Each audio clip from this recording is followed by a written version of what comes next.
Kristus adalah seorang yang diurapi. Kristus atau Mesias, seorang yang diurapi. Sebab Kristus adalah ya bagi semua janji Allah. Itulah sebabnya oleh Dia kita mengatakan amin.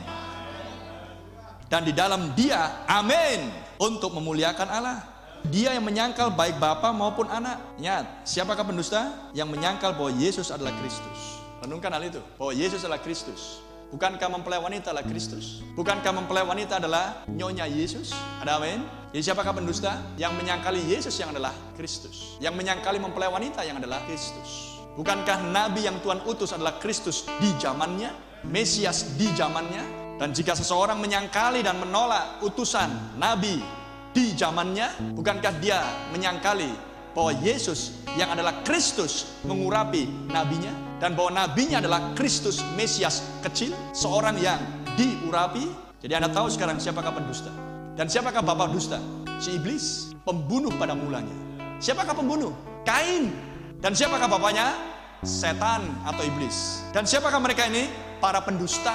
Dia itu adalah antikristus, anti firman. Sebab di dalam diri kamu tetap ada pengurapan yang telah kamu terima daripadanya. Karena itu tidak perlu kamu diajar oleh orang lain, tetapi sebagaimana pengurapannya mengajar kamu tentang segala sesuatu, tentang semuanya, dan pengajarannya itu benar, tidak dusta, dan sebagaimana ia dahulu telah mengajar kamu, demikianlah hendaknya kamu tetap tinggal di dalam Dia.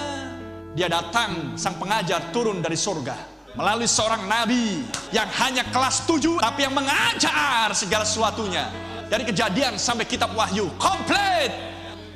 Amin. Ditargetkan apa kepada mempelai wanita oleh urapan itu? Memanifestasikan firman itu lagi, menjadi hidup lagi. Oh, mulialah nama Tuhan. Amin.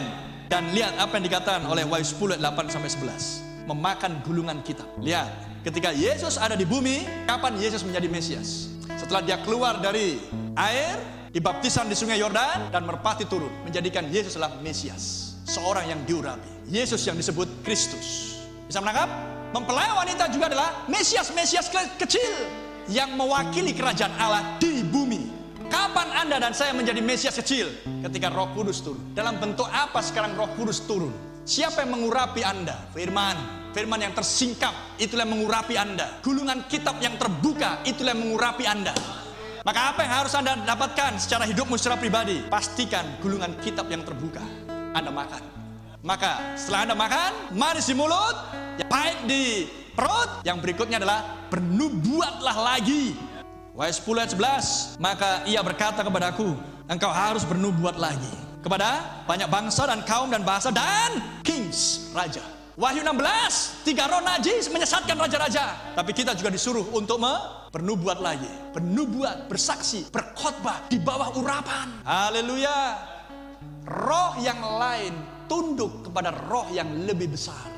Sehingga ketika firman diberitakan kepada raja-raja dan kaum dan bangsa dan bahasa, dan mereka menolak, maka roh 3 roh najis mengurapi mereka. Kenapa? Karena menolak pemberitaan Yohanes, menolak pemberitaan mempelai wanita, menolak pemberitaan firman oleh mempelai wanita yang diurapi dan yang ditugaskan, berarti menerima dusta si iblis. Anda hidup di dalam kegelapan dengan kata lain. Maka ketika Anda menolak kebenaran, Anda tinggal di dalam kegelapan. Anda terang. Makanya mempelai wanita adalah little light, terang kecil. Yesus adalah terang besar. Yesus adalah Mesias besar. Anda dan saya raja kecil, terang kecil, Mesias kecil, Kristus kecil yang diurapi.